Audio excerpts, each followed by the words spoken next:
पूर्व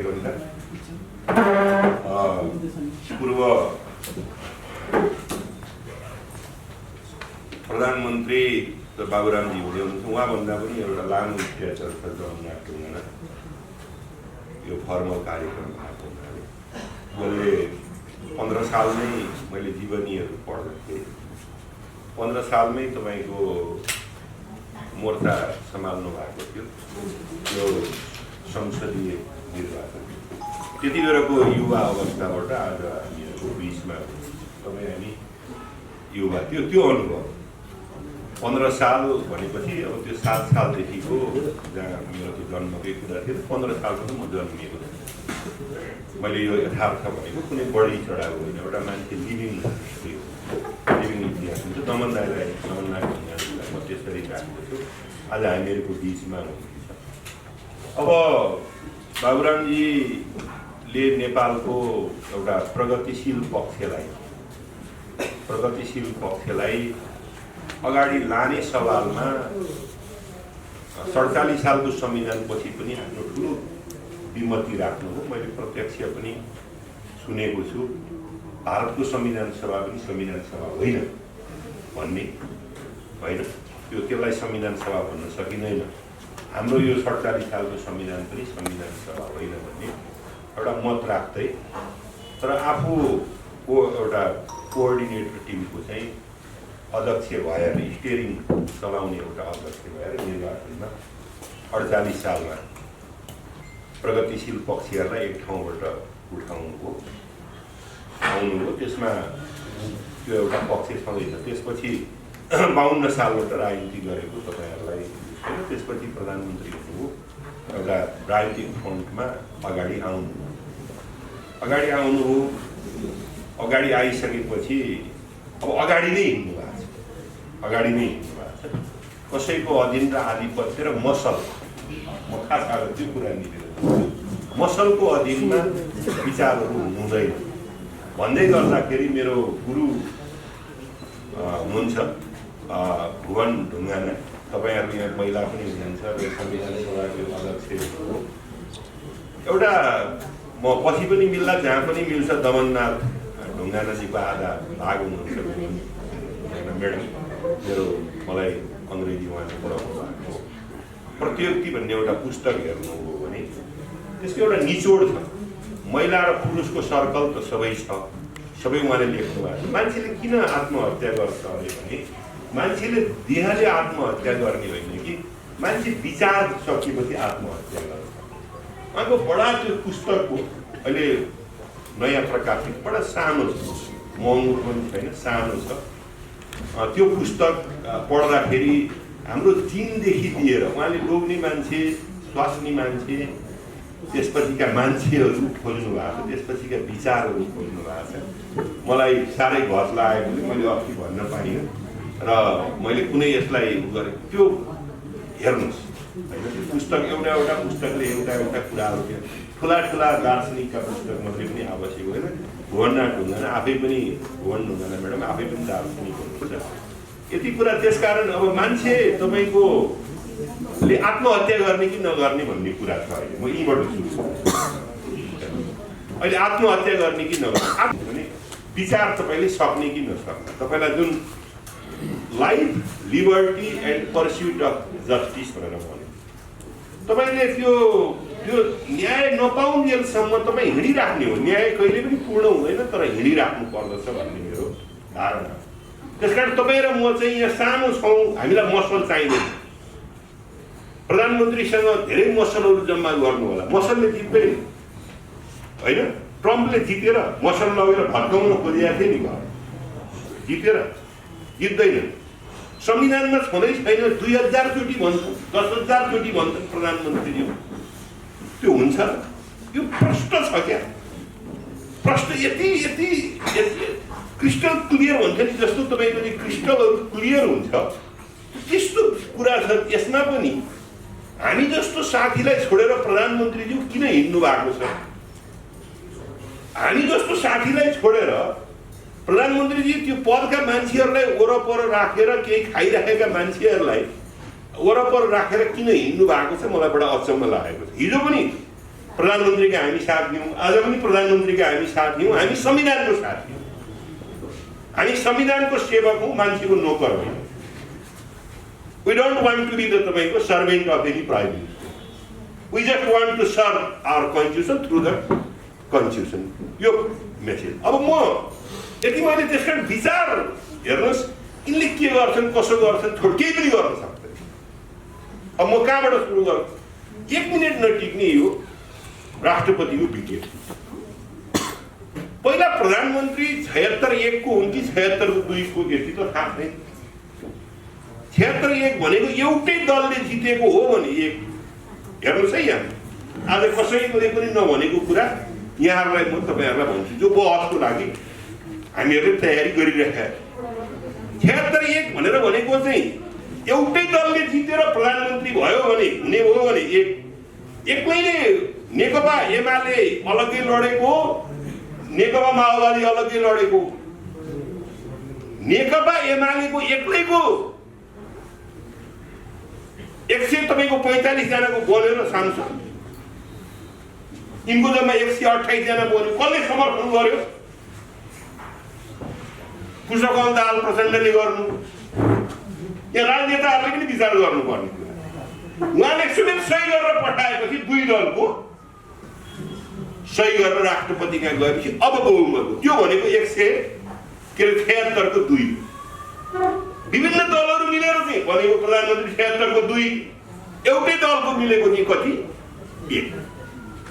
यिनले एक त हुँदै होइन, यसपछि 2वटा राजनीतिक दल मिलेका मात्रै हुन्। त्यहाँ पहिलो बनेको प्रधानमन्त्री त 76 को 2। यिनीहरूलाई अब अलिअलि हामीले कुरा गर्न थाल्यौँ होइन, त्यो पछि त परिणत भयो नि भने कहाँबाट परिणत? त्यसकारण पहिलो प्रश्न, पहिलो सिधा हामीहरूको उत्तर छ प्रधानमन्त्री के अन्तर्गत बन्यो? 76-2 अन्तर्गत बनेको अर्कै अवस्था छ, 76-1 अन्तर्गत बनेको पनि अर्कै। अब यो टिक्छ त यो यिनले राष्ट्रपतिज्यूले हामीलाई प्रधानमन्त्रीले के लेखे थाहा छैन, राष्ट्रपतिले के लेखे भन्नुहुन्छ भने 76-1 लेखे। तपाईँ र मलाई प्रधानमन्त्रीले के कागज पठाउँछन् कस्तो, त्यो सरोकारको विषय होइन। अन्तिम चाहिँ कुन कागज हो? राष्ट्रपतिको कागज, राष्ट्रपतिको कागज। त्यो होइन। नेपाली हामी सबैले थाहा पाउनु पर्यो कि यो 76-1 होइन। अब यसपछि मैले अर्को कुरा भन्ने गरेको छु। अर्को कुरा मैले के भन्ने गरेको छु भनेर भन्नुहुन्छ भने राष्ट्रपतिलाई त्यो कागज स्वीकार गर्ने र अस्वीकार गर्ने कुन चाहिँ धारामा लेखिएको छ यति देखाइदिनुहोस्। हिजो श्रीपाद महाराज धिराललाई वा मौसुफलाई भन्ने शब्द थियो, उहाँलाई प्रधानमन्त्रीले संसद विघटन गरेमा सिफारिस स्वीकार गर्न वा अस्वीकार गर्ने 53-4 मा लेखेको थियो।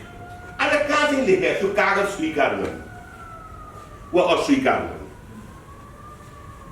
संसदको विघटन सम्बन्धी प्रस्ताव स्वीकार गर्ने अस्वीकार गर्ने जस्तो त्यो संविधान, यो लिखित संविधान हो नि, लिखित भने लेखिया जति यो लिखित राष्ट्रपति हो। यहाँ अलङ्कारिकहरू केही पनि हो। मैले बहसको लागि भनेको, मैले छलफलको लागि राखेँ, यो ध्रुव सत्य हो। राष्ट्रपतिज्यूले मलाई एउटा कतै अन्तर कुन्तर 10 चोटि यो संविधान टकटक्याएर हुन्छ कि फलाकेर हुन्छ कि देखाइदिनु भए हुन्छ। हामी नेपालीलाई कि मन्त्री परिषदबाट जस्तो भनौँ न शपथ ग्रहण गराउने, प्रधानमन्त्रीलाई शपथ ग्रहण गराउने छन्, प्रधान न्यायाधीशलाई शपथ ग्रहण गराउने छन्, राजदूतहरूलाई तपाईँको चाहिँ क्रेडेन्सियल बुझ्ने छन्, संसदको 2 सदनमा यिनी हाजिर हुने छन्, बैठक गर्नेछन्, सबैले लेखेका छ नि। त्यो त्यस्तै लेखेका होला नि त। देशको सार्वभौम सत्ता सम्पन्न यो संसद विघटनको कुरा आयो भने, प्रस्ताव आयो भने त्यो यिनले मैले स्वीकार गर्नेछु भन्ने कहीँ लेखेका होला। देखाइदिनुहोस् न। यति भनिन्छ प्रधानमन्त्रीले के सल्लाह चढाए, कस्तो निर्णय, त्यो मतलब हुँदैन। अन्तिममा यो लिखित राष्ट्रपति हो। लिखतले जति, लिखित संविधानको अर्थ लिखतले जति दिएको छ त्यति, नलेखिएका कुरा जति जनताको अधीनमा छ। यो प्रधानमन्त्रीको अधीनमा पनि छैन। नलेखिएका कुराहरूमा तपाईँ र मसँग जनमत सङ्ग्रह गर्नु यो यति प्रत्यक्ष। यसमा मैले यो दोस्रो कुरा यहाँहरू समक्ष राखेँ। अब म अलिकति इतिहास के राख्न चाहन्छु भन्नुहुन्छ भने संसद विघटन जब संयुक्त राज्यले इङ्ल्यान्डले भनौँ अङ्ग्रेजहरूले जब सारा संसार फाँड्यो उनीहरूले के भने त यस्ता यस्ता राजाहरू जन्मे, जेम्स प्रथमहरू जस्ता राजाहरू जन्मे, हेनरी थर्डहरू जस्ता राजाहरू जन्मे। खालि मैले त्यो नामको रूपमा भनेको यस्ता जन्मिए कि कानुन मेरो अधीनमा छ, मेरो खुट्टाको मुनि छ, संसद मेरो खुट्टाको मुनि छ। सांसदहरूलाई उनीहरू पैसा दिन्थे, हाम्रो पक्षमा तिमी गर। अन्तिममा भत्ता बुझेर जान्थे नि, पल्टाएर हेर्नुहोस् पार्टीले नै भत्ता बुझेर जान्थ्यो। पार्टीको पहिलाको राम्रो इतिहास छैन त्यो। म त्यसकारण उनले के भने म सबैभन्दा माथि छु, मलाई केही पनि लेखेको चाहिँदैन। हेर्नुहोस् है, मलाई लेखेको शक्ति जति तिमीहरूलाई, नलेखेको जति मलाई। अनि संसद विघटन चाहिँ कहीँ पनि लेखिएन। त्यो नलेखिएका राजा महाराजाको त्यो शक्ति थियो। त्यो राजा महाराजाको चाहिँ के भनेदेखि त्यो साम्राज्यवादी जुन शक्ति थियो त्योसँग टक्कर गर्दै गर्दै आफ्नै देशले टक्कर गर्दै गर्दै प्रधानमन्त्रीले छिने। प्रधानमन्त्रीले छिनिसकेपछि प्रधानमन्त्री छ भने आजीव भइसकेपछि प्रधानमन्त्रीले पनि तपाईँले पाउनुहुन्न भनेर यहाँ खिमलालजी हुनुहुन्छ। अस्ति उहाँले पनि भन्नु, हामीले सर्वोच्चमा यहाँ दिनेश त्रिपाठीजीले त अझ त्यसको पुस्तकै गर्नुभएको थियो। 2011 सालमा ऐनै ल्याए, फिक्स्ड टर्म पार्लियामेन्ट एक्ट। अब संसद विघटनै हुनुहुँदैन भनेर लिएर आयो। जबसम्म संसदले विघटन गर्दैन, ब्रिटेन जस्तो देशमा संसद विघटन अब त्यहाँबाट सुरु भयो। यसको अरू कुरा होइन। राजा महाराजाले म ठुलो छु, सबैभन्दा बढी जनप्रतिनिधि केही पनि होइन हो। यो त अचम्म छ। आजको नेपालमा 4वटा 5वटा डिजोल्युसन भयो। हेर्नुहोस्, हामीले पढेका छौँ संसारको डिजोल्युसनमा डक्टरेट गरेका ऊ चाहिँ फर्से भन्ने हुन्। उनको हेर्नु पनि डिजोल्युसनको यत्रो मोटो किताब छ। 2वटा बडा विवादास्पद डिजोल्युसन देखिन्छ। 2वटा त्यो पनि तपाईँलाई भनौँ 1928 को क्यानाडाको त धेरै पर्दैन। जब वर्ल्ड वार सुरु भइसकेपछि वर्ल्ड वारमा जाने कि नजाने भन्नेमा प्रधानमन्त्रीहरू र मन्त्री परिषदको विवाद हुन्छ। साउथ अफ्रिका पक्षमा जाने कि विपक्ष, यस्ता कुरामा हुन्छ। हामी जस्तो सानो देशमा त पार्टीका मै हुँ भन्ने चाहिँ बस हुँदा रहेछ। त्यो बसको झगडा त भइरहेको रहेछ। यो बसिजम भन्छ क्या। एउटा बसको केपी ओली, अर्को बसको प्रचण्ड, त्यसपछिको अर्को बसको माधव नेपाल, यिनीहरूको त भइरहन्छ। उहाँहरूका पनि 4-5 जना बस हुनुहुन्छ होइन। त्यस्तै कङ्ग्रेसमा तपाईँ जानुभयो भने बसहरू देखिन्छ, त्यहाँ पनि झगडा भयो। त्यो बसको झगडाले संसद जाँदैन। त्यो झगडाले मेरो मान्छे कि तेरो मान्छे भनेर प्रजातन्त्र चाहिँ खतरामा छ। हेर्नुहोस्, शुद्ध चाहिँ तपाईँको पाइराखेको छैन। त्यो ठुला जुरिस्टहरूको एउटा निचोड हो। हेर्नुहोस्, यो मेरो मात्रै हो। त्यो बसिजमले खतम छ पार्टी सिस्टम भने छ। बसहरूको टक्रावले गर्दाखेरि सुशासन बडा गाह्रो परेको छ भन्ने छ। यसमा अब विचार गर्नुहुन्छ होइन उहाँहरूले चाहिँ तपाईँको। अब यो फैसला प्रधानमन्त्रीज्यूले त बुझिसक्नु हो नि। पूर्व प्रधान न्यायाधीशहरूले नै भनिदिइसके। अब अहिलेका प्रधान न्यायाधीश अलग्गै संविधान पढेर आएका हुन्। 4वटा पूर्व प्रधान न्यायाधीशलाई कस्तो शब्द भन्नु भने जागिरी भन्नु। एउटा मान्छेलाई सम्मान हुन्छ।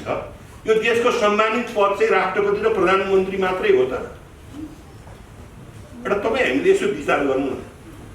तिनीहरू ती प्रधान न्यायाधीशहरू जसले शाही आयोग खारेज गर्यो, हजारौं बन्दीहरूलाई निकाल्यो होइन। अब वर्तमान प्रधानमन्त्रीज्यू बन्दीभित्र पर्नुभयो कि पर्नु भएन 62-63 सालमा, त्यो विषयवस्तु म केलाउन चाहन्छु। त्यति बेला बारमा फेरि मैले बन्दा भनेको होइन, मैले फेरि पनि नाम लिनुपर्छ।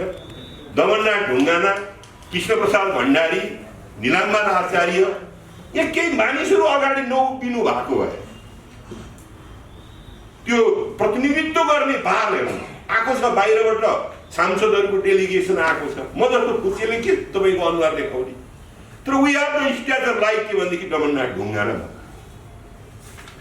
हेर्नुहोस् है, मैले हेर्नुहोस् है, त्यति बेलाको जुन प्रतिनिधित्व त्यो बार जुन छ नि, म नै अध्यक्ष हो भनेर हिँड्या भए हुँदैन। मेरो भन्दा त्यो अनुभवले सबै दृष्टिकोणले उहाँहरूको विचार जाँदाखेरि संस्था बन्ने भनेको एकजना मान्छेले प्रधानमन्त्री भन्ने कुरा एकजना उसले चाहिँ के भने बन्ने होइन। मैले ६२-६३ को कुरा सम्झाउन खोजेँ। कृष्णप्रसाद भण्डारी अगाडि बसिसकेपछि he is the father of our law भन्यो हामीले। हेर्नुहोस्, निलाम्बरजी अगाडि बसिसकेपछि यस्ता केही व्यक्तित्वहरू हुनुहुन्थ्यो जो व्यक्तित्वहरूले बारलाई बार बनाउनु। हामी त उहाँहरूको स्लोगानमा हामीहरू हिँडेका। आज त्यो जुन उहाँहरूले जुन विचार दिनु त्यो विचार छोड्न सकिँदैन। तपाईँ जुनसुकै ठाउँमा जानुहोस्, जुनसुकै तपाईँको चाहिँ के भनेदेखि व्यवस्थामा तपाईँ जानुहोस्, त्यो विचार तपाईँको चाहिँ अब अहिलेको। त्यसकारण मैले यो भन्ने गरेको छु, प्रधान न्यायाधीश पूर्व प्रधान न्यायाधीशहरूले संविधान त्यो त त्यसै पनि थेसिस एन्टिथेसिस हुने भइहाल्यो नि। अब थेसिस निस्किन्छ। प्रधानमन्त्रीले विघटन भनेर भन्नुभयो, यो संसदको विघटन होइन, यो संविधानकै विघटन मैले बुझेँ। यदि यसरी जनप्रतिनिधिमूलक संस्था जहिले पनि विघटन गरेर ऊ हिँड्न सक्दछ भने तपाईँ र मेरो कसले को थियो धरोहर? हाम्रो गार्जियन को हो? अनि प्रधानमन्त्रीज्यू के भन्नुहुन्छ भने इजलास पनि तोक्न थाल्नुभयो। हेर्नुहोस्, उहाँले मलाई बडा अचम्म लागेको छ। यो मुद्दा संवैधानिक इजलासबाट हेर्नुपर्छ। हामी भन्छौँ सर्वोच्च अदालत चाहिँ guardian of the constitution, we the guardian of the constitution, we the ultimate interpreter of the constitution, supreme court is the सबै सर्वोच्चको न्यायाधीश बस्न भन्छौँ। उहाँले के भन्नुहुन्छ? होइन, 5 जना मात्रै बस्देऊ। मैले बुझ्नै सकेको थिएँ। यो तपाईँको वाटरगेट काण्डमा त्यो के भने वाटरगेट काण्डमा त्यो उहरू इन्स्ट्रुमेन्टहरू राख्ने मान्छे लिन जाँदाखेरि तपाईँको समात्या जस्तै केही मान्छेहरू छन्। हेर्नुहोस्, केही त्यस्तो चाहिँ के भनेदेखि छ कि त अब पूर्व न्यायाधीशहरूले प्रधान न्यायाधीशहरूले भनेका विचार सत्य आइसक्यो। अब उहाँ चाहिँ गडगडाउनुहुन्छ। हामी वकिललाई पनि एउटा वकिलले यस्तो भने अरे उस्तो भने अरे इजलासमा आउनु न त। मैले एउटा टिभीमा पनि भने आउनुहोस् न त, त्यसरी बहस गर्नु। तपाईँलाई विपक्षी बनाएकै छौँ 13 जनाले प्रधान न्यायाधीश हुँदै हुनुहुन्छ, आउनुहोस् न बहस। तपाईँ कानुन व्यवसायी त होइन, कानुन जसले पनि बोल्छ भन्ने होइन। त्यो कानुन बोल्नुलाई त्यही पेसा गर्नुपर्छ, त्यही व्यवसाय गर्नुपर्छ। जसरी ठग्नलाई प्रधानमन्त्री हुन सकिन्छ नि, जसरी जस्तो पनि बोल्न पाइँदो रहेछ नि प्रधानमन्त्रीलाई, जे पनि गर्न पाइँदो रहेछ नि। कानुन व्यवसायीलाई त्यो हुँदैन, न्यायाधीशले अङ्कुश लगाउँछ न्यायाधीशले। त्यसकारण मैले अब यो विषय, यो संविधान कताबाट हेर्नुहुन्छ? यिनलाई त हुँदा पूर्व राजा ज्ञानेन्द्रले पनि भनिसक्यो। तपाईँ हेर्नु न त्यहाँको चाहिँ के भनेदेखि कुराकानीहरू हेर्नु त। मैले भन्न के गइरहेको छु भन्नुहुन्छ भने अब त्यो साम्राज्यवादी विचार, कोलोनियल तपाईँको चाहिँ के भनेदेखि चाहिँ सिस्टममा जुन जन्मिएको अधिकार हो त्यो अधिकार छैन। अब तपाईँको प्रधानमन्त्री पनि लिखित प्रधानमन्त्री हौ, तिमी लिखित प्रधानमन्त्री हौ, तिमीले केही गर्न सक्दैनौ। अब यिनीहरूलाई एउटा धारामा पनि पूछ, तपाईँको धारा 85 मा अगावै भनेको के हो भन्नुहुन्छ नि? 5 वर्षमा त संविधान सभा के अरे प्रतिनिधि सभा समाप्त हुनुपर्छ तर त्यो 5औं वर्षमा कुन चाहिँ दिन समाप्त हुने भन्नको लागि त्यो धारा राखे। मैले तपाईँहरूलाई भन्न खोजेको 5 वर्षमा जानुपर्छ, कहिलेकाहीँ नजाने भनेर बस्ला नि भन्नको लागि 5 वर्ष राखेको। त्यो 5 वर्षमा पनि चुनाव कति अगाडि गर्ने? 5औं वर्षमा हुन्छ नि। अब यो सेसन पछि हाम्रो सकियो, वी आर नो मोर, फलानु दिन निर्वाचनको घोषणा गर्यौं। मैले भन्न खोजे यहाँहरूले बुझ्नुभयो होला, 5औं वर्षको हुँदाखेरि पौने 5 वर्षमा तपाईँको 90 दिन अगाडि 60 दिन अगाडि जुन निर्वाचन घोषणा गर्छ त्यसपछि सक्यो। त्यो बडा सरल छ। यहाँ के अर्थ अगावै भनेको छ? अगावै भनेको जन्मिनै नपाउँदै मारिदिने हो। 2 वर्षमै मारिदिने हो।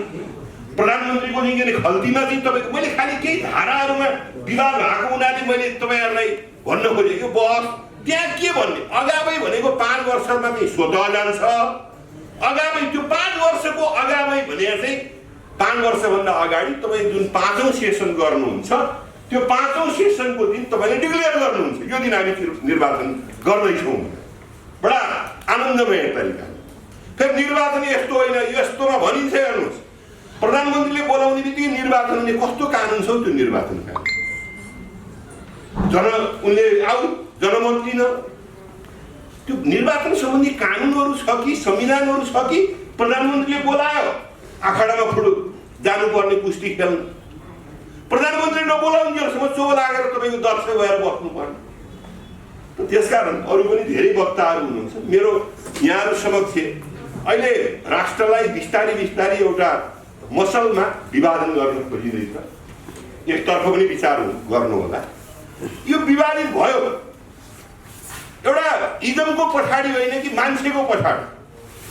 रिपब्लिकनहरूले ट्रम्पलाई छोडे रिपब्लिकनहरूले तपाईँको ट्रम्पलाई छोडे तर अब ट्रम्पको पछाडि मसल मात्रै तपाईँको चाहिँ के भनेदेखि अहिले इजमको कुरा छैन। अहिले मानिसको समूह उठाएर जसरी तपाईँ र मलाई संविधानको नाममा कमसेकम वेबर कन्स्टिट्युसनमा त तपाईँको हिटलरले धारा 48 समातेका थिए राष्ट्र सङ्कटमा छ भनेर र यति बेला मैले चाहिँ के सम्झिएँ भन्नुहुन्छ भने के हो भनेर भन्दा चुप लागेर बस्नु भनेको तपाईँको साइलेन्स चाहिँ के हो त भन्दाखेरि सबमिसन त्यो कतापट्टि चाहिँ भनेर भन्नुहुन्छ भनेदेखि जसले तपाईँलाई सप्रेस गरेको छ टु द सप्रेस गर्नेपट्टि तपाईँको हात त्यो यति बेला नबोल्ने भनेर। त त्यसकारण यो संविधान जे दिनुभएको छ वी आर द तपाईँको taker you are the giver मध्ये पनि संविधान सभाको अध्यक्ष भनेको सुभाष नेमाङले हिजै बोलेको कुरा हिजै सकिएको कुरा मैले त बुझ्नै सक्दिनँ।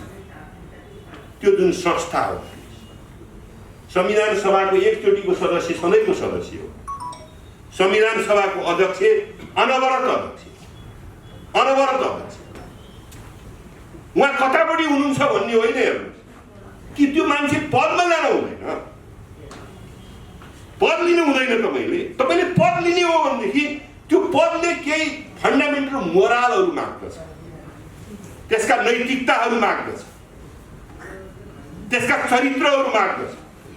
त्यो चरित्र र त्यो नैतिकता तपाईँले सधैँभरि कायम राख्न सक्नुपर्छ। हामी लयरहरूको अर्कै कुरा हुन्छ पक्ष विपक्षमा हामी केही कुराहरू यता भनौँला केही कुराहरू उता इज नट लयर।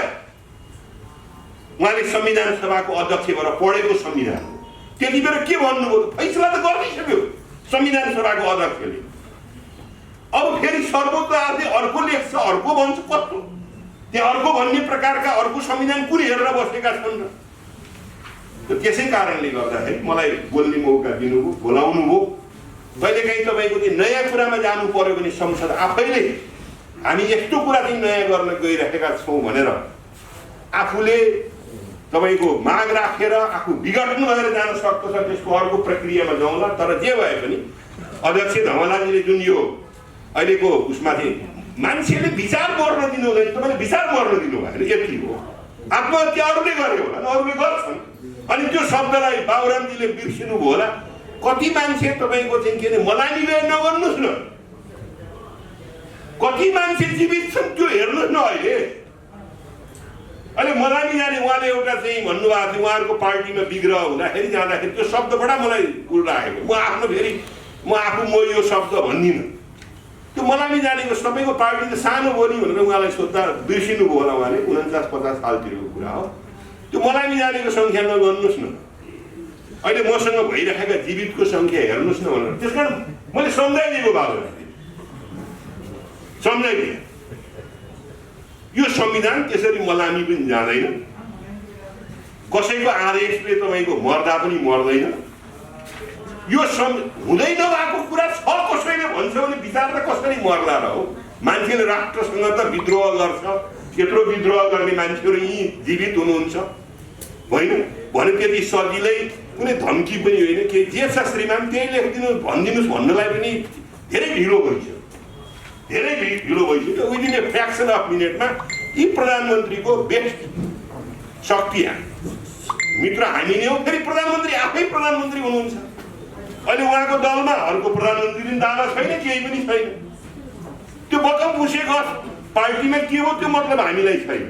संसदीय दल वा तपाईँको संविधान के अरे यो प्रतिनिधि सभामा हुनु पर्यो। प्रतिनिधि सभालाई नभनिकन जनताको अभिमत लिन पाइँदैन। डिजोल्युसनको सिद्धान्त पहिला लिगल अपिल गर, that is the parliament. If you are failed then you have the right to appeal to the तपाईँको प्रतिनिधि सभा, अनि मात्रै you have the right to call people है। अनि तपाईँ पिपुलका जानु, यसको च्यानल छ क्या, यो त्यति जन्मिया छैन। त्यहाँ जाँदै नगइकन म स्थिर हुँ यसलाई सक्दिनँ, मैले सक्दिएपछि सक्दिनँ। अब यस्तो हुटुटीले पनि सकिने भए त अवस्था छैन। फेरि पनि यहाँहरूलाई मैले समय लिएकोमा म क्षमा चाहन्छु र मलाई बोल्ने मौका दिनुभयो। र यो संस्था यो हाम्रो चाहिँ साँच्चैको संविधान सभा भनेको छ। संसारका पुस्तक पल्टाएर हेर्नुभयो भने हाम्रो जस्तो निर्वाचन युक्त संविधान सभा त कहीँ पनि छैन। सम्पन्न गर्न नदिनु भने पनि त्यो विघटनै हो। हामी इतिहासमा फर्कनुपर्छ र इतिहासबाट पाठ पढेर चाहिँ नि भविष्य निर्माण गर्नुपर्छ र ठुल्ठुला वियोगबाट चाहिँ नि दुर्घटनाबाट फेरि दुर्घटना नहोस् भन्ने पाठ पढ्नुपर्छ। यसको लागि चाहिँ हामी 7 सालदेखि चाहिँ नि हेरौँ हाम्रो देशको इतिहास।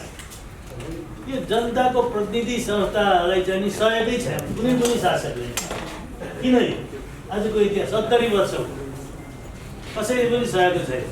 र जनता भनेकै के हो भने सार्वभौम जनता भनेकै उसको प्रतिनिधित्व गर्ने जनप्रतिनिधि संस्था हो, अधिकार सम्पन्न संस्था हो। त्यो सुप्रिमेसी अफ पार्लियामेन्ट, जनताले आफ्नो मतबाट खडा गरेको संस्था नै सार्वभौमिकताको सबभन्दा ठुलो प्रतीक हो। जनताको सार्वभौमिकता बस्ने ठाउँ हो र त्यो निर्वाचनबाट त्यसले प्रयोग गर्छ, निर्वाचनबाट खडा हुन्छ अनि अर्को निर्वाचनबाट मात्रै त्यसको पुनर्जन्म हुन्छ। त्योभन्दा अगाडि चाहिँ नि त्यो मर्न सक्दैन, त्यसलाई बन्धन राखेको हो। सार्वभौमिकताको रक्षा गर्ने नै त्यही संसद हो, प्रतिनिधि सभा। तर यसैमाथि प्रहार किन हुन्छ बारम्बार यो देशमा? सबभन्दा बुझ्नुपर्ने कुरा छ। अस्ति पनि मैले एक ठाउँ बोल्दा तपाईँहरूले हेर्नुभयो होला, सबभन्दा पहिले इतिहास शिरोमणि बाबुराम आचार्यलाई सम्झिएको थियो। उहाँले चाहिँ फेरि यस्तो नहोस् भन्नुभएको। हामी कहाँ फेरि यस्तो भयो? बाबुराम आचार्यजीले आज पृथ्वी हो, म पनि 3-3जना बहस गर्ने उकेले बोलिसक्नु भयो। त्यसमाथि पनि संविधान सभामा धेरै हैसियतमा काम गर्नुभएको बाबुरामजी हुनुहुन्छ, मैले धेरै बोल्न नपर्ला। बाबुराम आचार्यजीले के भन्नुभएको छ भने तपाईँहरू त्यो किताब पढ्नु पनि भयो होला। यो कोत पर्व र त्योभन्दा अगाडि शाहकालीन गोर्खाका राजाहरूको, जसमा कि नेपालको एकीकरण आचार्य पृथ्वीनारायण शाहले एकीकरण गरेका दिन पनि हो जन्मदिन, र बहादुर शाहले राज्य विस्तार गरे प्रशस्त। तर त्यही बहादुर शाहलाई पनि त्यही चाहिँ गोर्खामा थुनेर राखे है। त्यस कारण अनि खोज पर्वको कुरै छोडिदिनुहोस्। यी सब कुरालाई हेरेर फेरि इतिहासमा यस्तो नहोस् भनेर बाबुराम आचार्यले भन्नुभयो। हामी पनि त्यही भनेका छौँ। जब 46 साल चाहिँ नि पछि हामीले 7 साल देख्यौँ संविधान सभा हुनु पाएन, त्यो पनि जनताको सार्वभौमिकतामाथि नै प्रहार थियो। त्यसपछि बल्ल बल्ल संविधान सभाबाट संविधान बनेन त बनेन, ल ठिकै छ, एउटा संसदीयको चाहिँ भए पनि चाहिँ नि के छ भने संसदीय भए पनि संविधान बनोस् र एउटा संसद जनताको निर्वाचित संस्था होस् भनेर प्रतिनिधि सभा खडा भयो, निर्वाचित सरकार खडा भयो। बिपी कोइराला प्रधानमन्त्री हुनुभयो, 15 सालको कुरा हो। र त्यसलाई पनि राजा महेन्द्रले चाहिँ नि फेरि प्रहार गरे। किन गरे त? 18 महिनामा गरे। त्यो इतिहास पढ्नु हो भने त्यो बेला किन पुस 1 गते आयो भन्दाखेरि के भनिएको छ भने पृथ्वीनारायण शाहले भनेको यदि दरबार बलियो भने जनता बलियो हुन्छ, जनता बलियो भने दरबार हुन्छ। त्यो प्रश्न उनले त्यसरी राखेर के भन्यो भने यदि संसद बलियो भयो भने जनता बलियो हुन्छन् र जनता बलियो भयो भने म राजा कमजोर हुन्छु। त्यस कारण यो 18 महिनामा बिपी कोइरालाको चाहिँ नि यो सरकार र संसदलाई हान्देऊ भनेर अलिअलि संविधानमा भएको धेरै अधिकार थिएन, आंशिक रूपमा थियो। त्यस्तो पूर्वावस्था कतै विद्यमान भयो भने मात्रै भनेको छ, पूर्वावस्था विद्यमानै थिएन। उहाँले चाहिँ नि फेरि संसदलाई पुसेको थियो, ठोकिदिनु, प्रहार गरिदिनु। त्यसपछि हामीले त्यसको लागि 29-30 सालमा लड्यौँ। बाबुरामजी पनि 46 सालको आन्दोलनमा हामीसँगै हुनुहुन्थ्यो, हामीसँगै। त्यसपछि सहकार्य भयो, फेरि बिउजाइयो। अनि 51 सालपछि फेरि एकचोटि विघटन भयो। अनि फेरि 52 सालमा मनमोहनजीले विघटन गर्नुभयो। अनि त्यसपछि चाहिँ हामीले के भन्यो भने अब चाहिँ नि फेरि कहिले यस्तो नहोस्।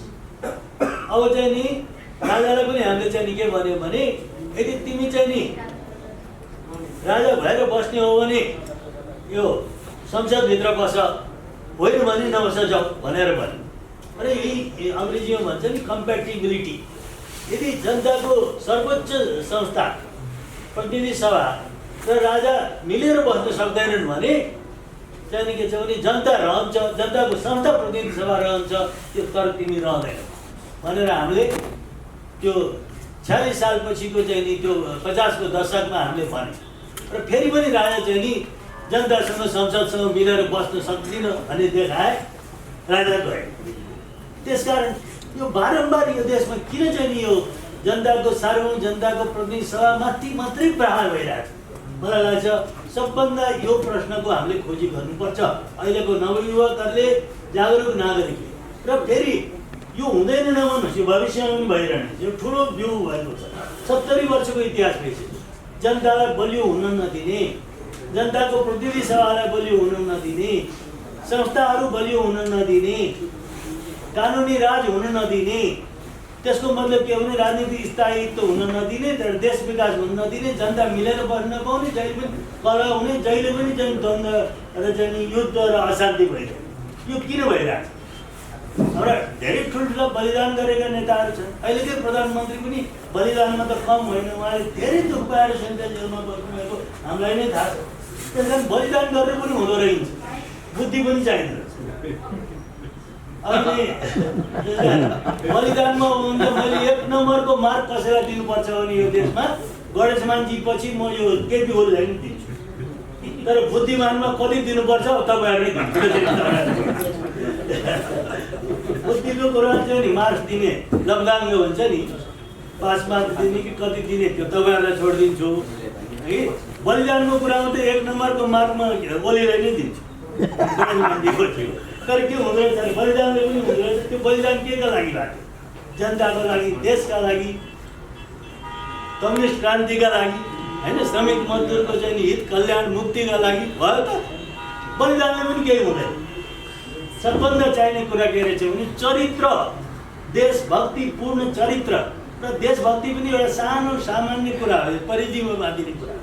मानवीय चरित्र, मानव जातिको हितकारी कल्याणकारी चरित्र चाहियो, बलिदान मात्रै भयो। अघि नै मैले पनि त्यो कुरा टिपेको थिएँ। शिवलाल बाबुले राम्रोसँग सम्झाउनु भयो। अघि त्यो हाम्रो चाहिँ नि फिक्स्ड टर्ममा पार्लियामेन्ट दिनेश त्रिपाठीजीले भन्नुभएको थिए, उहाँले राम्रोसँग अध्ययन गर्नुभएको छ। त्यो बेलायतको संसदको कसरी अहिले विकास भएको छ र कसरी चाहिँ नि आफै निर्णय गरेको अवस्थामा संसदले आफूलाई विघटन गर्न सक्दैन भन्ने कुरा उहाँले प्रकाश पारेको थिए। अहिले खिमलालजीले एउटा कुरा सम्झाउनु। अहिले हालै एकजना मन्त्रीले के भन्नुभएको छ भने अब उहाँहरूसँग किन विघटन गर्यो भन्ने कुरा प्रतिरक्षै छैन, प्रतिरक्षा गर्ने ठाउँै छैन, पोइन्टै छैन। अब विघटनको सिफारिस गर्नुभयो, राष्ट्रपतिले मसी सुक्नु नदिए सदर गर्नुभयो। फेरि राष्ट्रपतिको भूमिका पनि अहिले तपाईँहरूले विचार गर्नुपर्छ, प्रधानमन्त्रीको मात्रै होइन। यो संविधानमा चाहिँ नि एकै दलको चाहिँ नि सभामुख उपसभामुख नराख्ने इत्यादि धेरै मिलाएर ल्याएको छ। तर राष्ट्रपतिमा विचार पुर्याइएको छ, किनभने तपाईँहरूलाई थाहा रहेछ संविधान सभासदलाई पनि त्यहाँ चाहिँ नि विद्यादेवी र यो चाहिँ नि केपी ओली नै चाहिने रहेछ भनेर तपाईँहरूले विचार पुर्याएर त्यो प्रावधान पनि राख्दै रहेछ।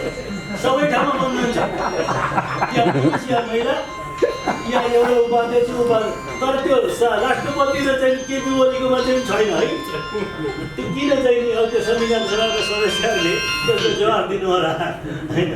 खेमलालजी त त्यसो बेला टारिसक्नु प्रोग्राम दिन्छ। किनभने म देखिरहेको छु प्रधानमन्त्री भने राजनीतिज्ञ हो, उसले चाहिँ त्यो राजनीतिज्ञले मिच्नुहुन्छ भने त होइन, तर के भने कहिलेकाहीँ त्यो निची पनि दिन्छ राजनीतिज्ञ हो। तर राष्ट्रपति त राजनीतिज्ञ होइन, त्यो त संविधानको रक्षक हो, त्यो त तटस्थ व्यक्ति हो, त्यो पार्टीको मान्छे होइन। संविधानको रक्षकले त संविधान अनुरूप छ कि छैन भनेर पहिले हेर्छ। त्यो कुनै संविधान अनुरूप छैन भने हेर्नुहोस् प्रधानमन्त्री यो सिफारिस मिलेन भन्छ र प्रधानमन्त्रीको सिफारिस मैले चाहिँ नि बदल गर्न सक्दिनँ भन्छ भने शीर्षस्थ नेता हो बाबुरामजी, झलनाथ, माधव नेपाल, शेरबहादुर सबलाई बोलाएर कमसेकम एकछिन सल्लाह परामर्श त गर्छ। त्यो पनि छैन। संविधानसँग ठ्याक्कै नमिल्ने सिफारिस लिएर आइरहेछ। आँखा चिम्लेर चाहिँ हाम्रो राष्ट्रपतिजी चाहिँ त्यसलाई सदर गरिदिनुहुन्छ। अब यो के हो त? अब के भयो हाम्रो यो मुलुक भन्नुहोस् त? अब कहिले चाहिँ के छ भने त्यो प्रतिनिधि सभालाई हामीले जोगाउने पुरा 5 वर्षको बनाऊ भन्नुहोस् त। अनि फेरि के छ भने प्रजातन्त्रको पाठ हामीलाई नै सिकाएको छ। कायरहरू चुनावमा जान सक्दैन भनिदिएको छ। त्यसो जहिले सुकै 3 महिनामा 6 महिनामा नेपाल त यसै बहादुर छ उसै छ बहादुर। 6 महिना चुनावमा गएर नेपाली बहादुरले हो कि के हो? फेरि बहादुरीको यो सुरु भयो कि 6 महिनामा के हो? चुनाव त संविधान सम्मत हुनुपर्छ। चुनाव ठुलो कुरा होइन। राजा ज्ञानेन्द्रको चुनावको बहिष्कार गर्ने हामी नै हौँ र त्यही चुनाव बहिष्कारबाट पनि राजा ज्ञानेन्द्र जानु पर्यो। त्यसकारण चुनाव मात्रै प्रजातन्त्र होइन। त्यसबाट कुनै पनि तानाशाहले आफ्नो अनुकूल दिनमा आफ्नो अनुकूल तरिकाले प्रशासन मिलाएर चुनाव गराउँछ र आफू र आफ्नो सेनापतिहरू मात्रै जिताउने चुनाव गराउँछ। त्यो लोकतान्त्रिक चुनाव हुन्छ? हुँदैन। प्रजातन्त्र भनेको चुनाव भनेको संविधान सम्मत चुनाव हो। संविधानले तोकेको अवधिको मात्रै चुनाव हो, त्यो मात्रै वैध चुनाव हुन्छ।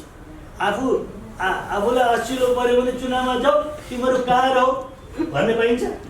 त्यही हो चुनाव भनेको। त्यसकारण अघि चाहिँ हाम्रो खेमलालजीले भने म यताउता भएको छु, त्यहाँ हामी त त्यसैको 17 सालपछि लडेको पुस्ताको मान्छे मै छु। राजाको महेन्द्रको प्रजातन्त्र कस्तो थियो? हावा पानी सुहाउँदो प्रजातन्त्र भन्थ्यो। अब अहिले चाहिँ ओली कालको प्रजातन्त्र कस्तो हो भने फ्लेभरको प्रजातन्त्र भन्यो। फ्लेभरको प्रजातन्त्र, आफ्नै गन्तको प्रजातन्त्र, सुगन्धित प्रजातन्त्र। फ्लेभर भने त मिठो स्वाद हो क्या होइन। अब यो मिठो स्वादको जनताले प्रजातन्त्र पाइसकेपछि, ओली प्रजातन्त्र पाइसकेपछि विघटन किन गर्ने खेमलालजी, दिनेशजीले भन्नुहोस् त? तपाईँलाई के पुगेन? 29 वर्ष राजाको हावापानी सुहाउँदो प्रजातन्त्र थियो। अहिले त 3 वर्ष मात्रै ओलीको भर्खर सुगन्धित प्रजातन्त्र आइरहेछ। फेरि किन बिउजाउने संविधान छ? त्यही त होला नि होइन। त्यसकारण यो किन यस्तो भइरहेछ? जबकि ओलीले चाहिँ विघटन गर्नै नहुने उहाँले नै बसेर बनाएको संविधान हो। आफैले कसरी कुल्चिनुभयो, मिच्नुभयो, बलिदान गर्नुभयो, के हो यो? बुझ्नुपर्ने कुरा मलाई लागिरहेछ। अस्ति पनि यसै गर्दा मैले माधवजी हुनुहुन्थ्यो, झलनाथजी हुनुहुन्थ्यो, नारायण काजीहरू, उहाँलाई सोधेँ मलाई किन बोलाउनु? फोहोर तपाईँहरू गर्नुहुन्छ, स्वर्णलाई चाहिँ फेरि नागरिक सभालाई बोलाउनुहुन्छ। नागरिक समाजलाई भनेको थिएँ मैले, किनभने अङ्ग्रेजीमा उखान छ, घोडाको तबेला कसले स्वर्ने भने जस्तो त्यो घोडाको तबेला स्वर्ने चाहिँ नागरिक समाज भयो होइन। फोहोर जति उहाँहरू गर्नुहुन्छ, अनि नागरिक समाजलाई चाहिँ त्यो तबेलाको फोहोर स्वर्न उहाँहरू बोलाउनु। पहिले त हामीलाई किन बोलाएको प्रश्न चाहियो। दोस्रो कुरो त्यो फेरि त्यसो गरिँदैन भन्ने पनि नयाँ पुस्तालाई ग्यारेन्टी चाहियो। त्यसकारण मैले त्यही भनेको थिएँ। अब यो चाहिँ किन हाम्रो देशको राजनीति यस्तो? यो प्रश्न तपाईँहरू युवकहरूले सबैले पहिले प्रश्नको उत्तर खोज्नु पर्यो। आज हामी यो सृष्टि, सभ्यता, मानव अधिकार यहाँ पुगेको छ भने न्युटनले त्यो रुखको चाहिँ स्याउ खस्दाखेरि ग्राभिटेसन पत्ता लगाए जस्तै हामीले पनि पत्ता लगाउनु पर्यो नेपाली जनताले किन यस्तो भइरहेछ, किन यस्तो बारम्बार भइरहेछ र अब हुँदैन त्यसको ग्यारेन्टी के छ? यो चाहिँ सिधै संविधान मिचेर फेरि प्रतिनिधि सभा विघटन गर्ने काम कसरी भयो? किन भयो? केका लागि भयो? अब तपाईँहरूले संविधान सभा मञ्च बनाउनु भएछ, मलाई लाग्छ यसैको काम हो, यसैको काम हो र यो बाबुरामजीको पनि काम हो। मेरो त बाहिर बस्ने काम हो होइन।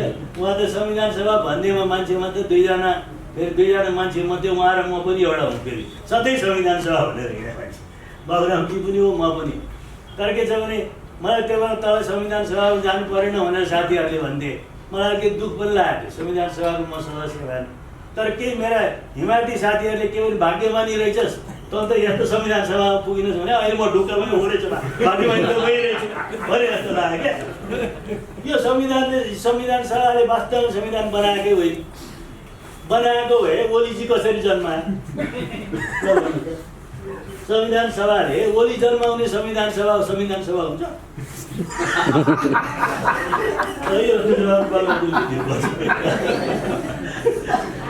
मैले त विघटन गरिदिएको भन्नु होला नि फेरि भाउराम चोखो बनाउनुलाई। अघिल्लो बिटुलो भयो, दोस्रो चोखो बनाउनुलाई एकचोटि विघटन गरिदिनु भन्नु सक्नुहुन्छ भाउराम, त्यसो नभन्नु होला सायद। तर कसरी जन्मायो ल भन्नुहोस् त? किनभने त्यो संविधानको कमजोरी मात्रै डिक्टेटर जन्मिया छ। वेबर कन्स्टिट्युसन जुन भन्छ नि, संविधानले जन्माएको। यो संविधानले फेरि तानाशाह जन्माएछ। कसरी जन्मायो? त्यो को जवाब चाहियो? अब कुन संविधान बनाएर अब तानाशाहको त रोक्ने हामीले कि कहिले रोकिँदैन, यो नियति हो भनेर जाने कि मान्छे जन्मन्छ मर्छ भने जस्तै नेपालमा संविधान सभा पनि बन्छ, संविधान पनि बन्छ, सरकार पनि बन्छ, प्रधानमन्त्री पनि आउँछ, यसै गरी विघटन गर्छ। मान्छे जन्मन्छ र मर्छ भने जस्तै नियति हो नेपालको भन्नु पर्यो। तर संविधानको सम्बन्धमा त राजनीतिमा त्यस्तो हुँदैन। बदर नभएका चाहिँ आफ्नो टर्म पुरा गर्ने संविधान प्रतिनिधि सभाहरू पनि छन्। पनि अमेरिकामा संविधानको व्याख्या गर्दाखेरि त्यो बेला चाहिँ फाउन्डिङ फादरले के भनेका थिए? थमस जेफरसन सरले फेडरलिस्ट पेपर लेखेको थिए। त्यसमा के कुरा व्यक्त भएको थियो? भारतमा पनि के हो भने अब त्यहाँ त संविधान सभाका धेरै कम, करिब करिब कोही पनि जीवित छैन होला।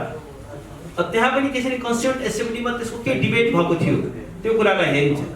त्यसकारण आजको कार्यक्रम तपाईहरूले जुन अर्गनाइज गर्नुभयो त्यसको एकदमै महत्त्व किन छ भने तपाईहरू संविधान निर्माण गर्ने ठाउँमा हुनुहुन्थ्यो।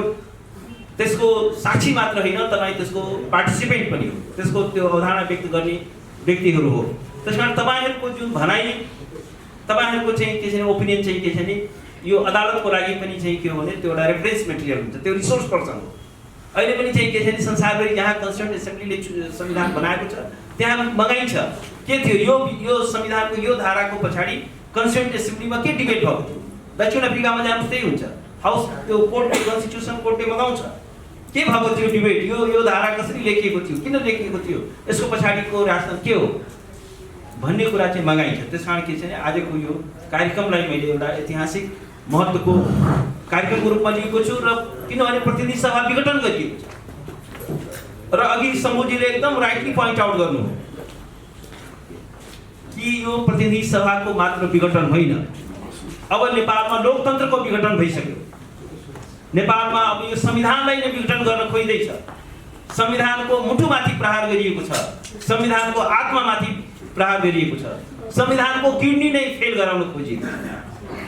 वास्तवमा के छ भने यो प्रधानमन्त्रीको जुन यो स्टेप हो यो एउटा संविधानमाथि गरिएको गम्भीर धोखाधडी, फ्रड अफ द कन्स्टिट्युसन। यो भन्दा अर्को धोखाधडी के हुन्छ? सरकार निर्माण गर्ने धारालाई 76 के हो? त्यो सरकार निर्माण गर्ने धारा कि प्रतिनिधि सभामा बहुमत प्राप्त दलको संसदीय दलको नेतालाई प्रधानमन्त्री नियुक्त गरिनेछ। त्यहाँ कहाँ विघटनको कुरा कहीँ छ? एउटा चाहिँ के छ भने निरक्षर व्यक्तिलाई पनि पढेर सुनायो भने, जसले चाहिँ भर्चुअली लेख्न पढ्न केही पनि जान्दैन, त्यसलाई पनि पढेर सुनाउनु भयो भने यसको के अर्थ लाग्छ? उसले पनि भन्न सक्छ कि यसमा त यो विघटनसँग सम्बन्धित छैन। र मैले अदालतको बहसमा भनेको थिएँ कि यो चाहिँ के छ भने यसका लागि कुनै संविधानको ज्ञाता हुनु पर्दैन। एउटा हाई स्कुलमा पढ्ने विद्यार्थीलाई पनि यो संविधानको धारा 76 पढ्न दियो भने उसले क्लियरली भन्न सक्छ कि यो संविधानले विघटनको परिकल्पनै गरेको छैन, विघटनलाई असम्भव बनाइएको छ। त्यसकारण के छ भने यो संविधानले एकपछि अर्को गर्दै सरकार निर्माणका 4 वटा विकल्प प्रस्तुत गरेको छ।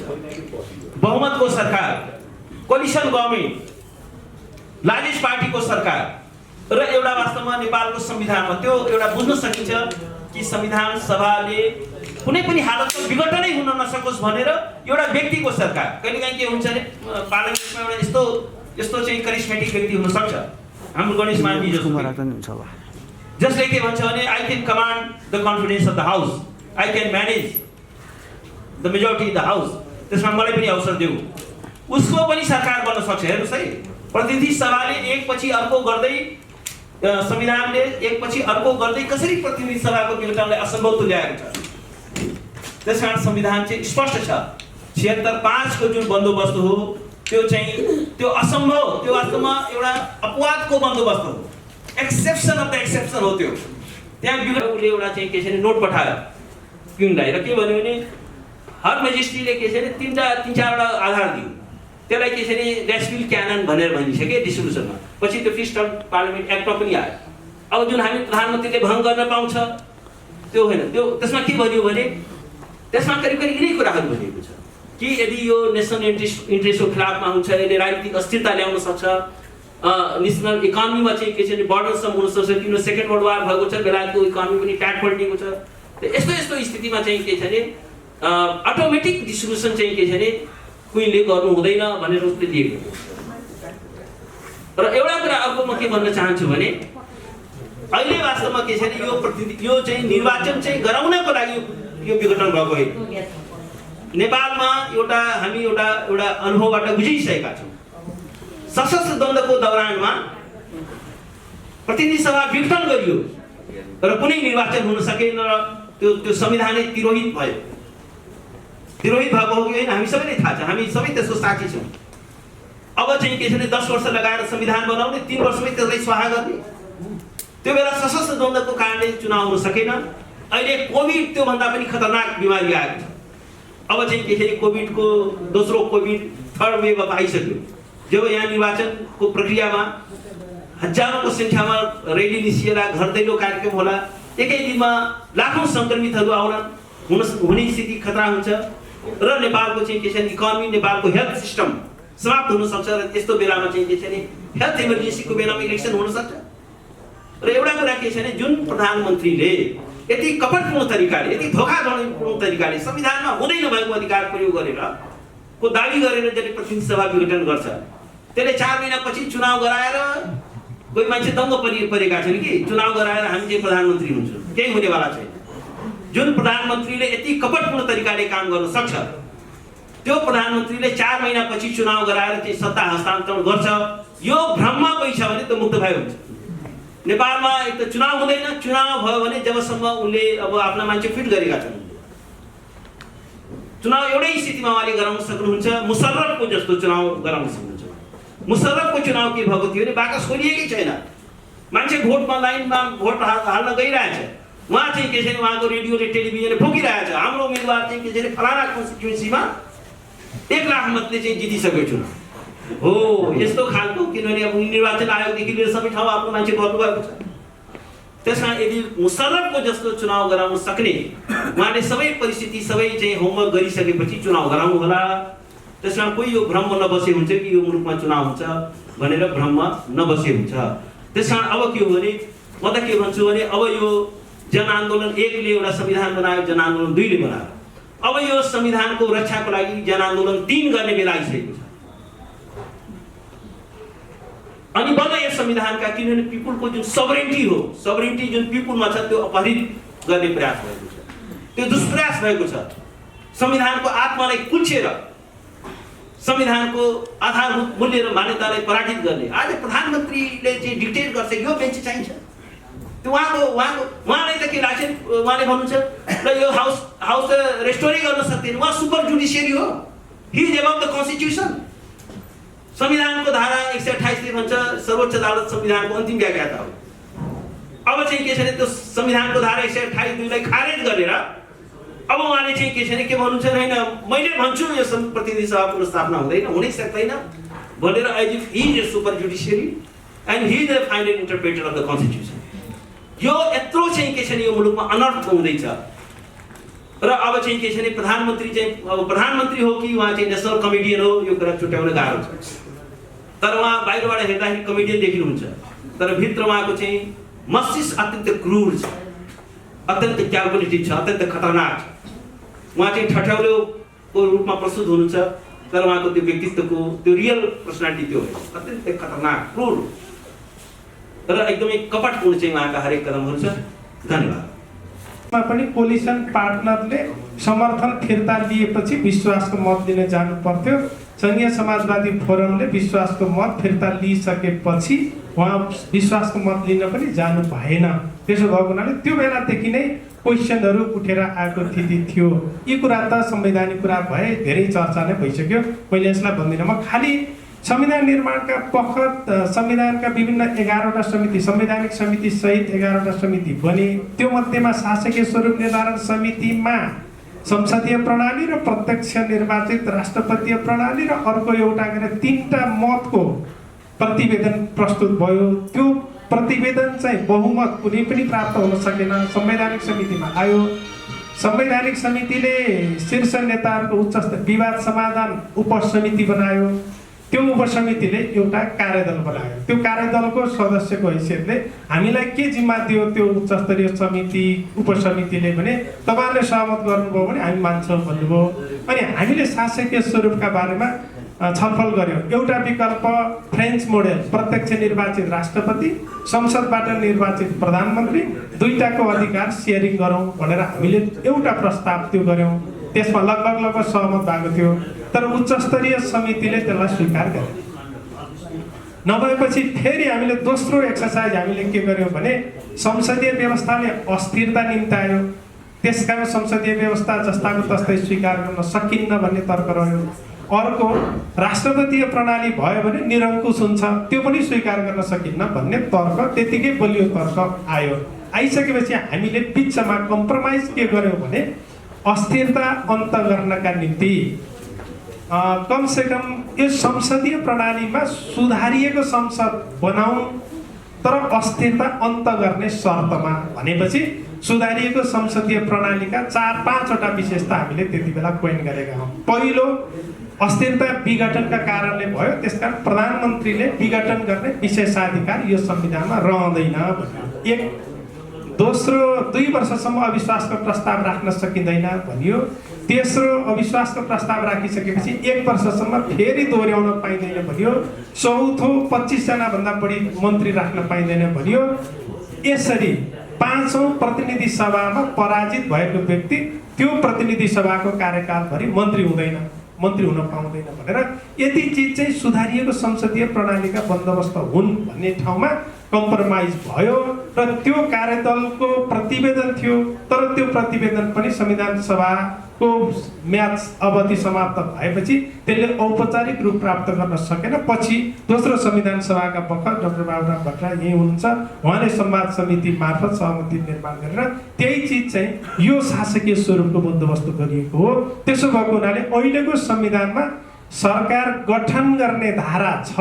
अघि नै भन्नुभयो दिनेशजीले, समुदायले पनि भन्नुभयो, सरकार गठन गर्ने धारा 76 हो।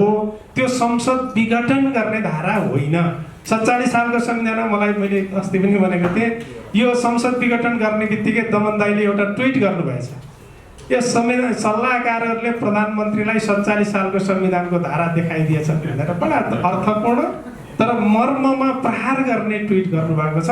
दिमागमा 47 सालको संविधान, हातमा अहिले नयाँ संविधान, तर प्रयोग गर्ने चाहिँ 47 सालको संविधान भएको छ। यसकारण यो हाम्रो संविधानले विघटनको कुरा, विशेषाधिकारको कुरा होइन भन्यो र विघटनै छ भन्ने हो भने 47 सालको संविधानको विघटन बलियो सरकारले विघटन गर्ने। अहिलेको विघटन चाहिँ अत्यन्त कमजोर सरकार, यस्तो सरकार एकजना सदस्यले पनि म बहुमत सिद्ध गर्न सक्छु भन्यो भने उसलाई सरकार बनाउन दिन पर्ने, उसले विश्वास प्राप्त गर्न सकेन भने अनि त्यसपछि विघटनमा जानेर चुनाव हुने। 5औं तहमा गएपछि यो एउटा अहिलेको हाम्रो प्रचलन यो हो।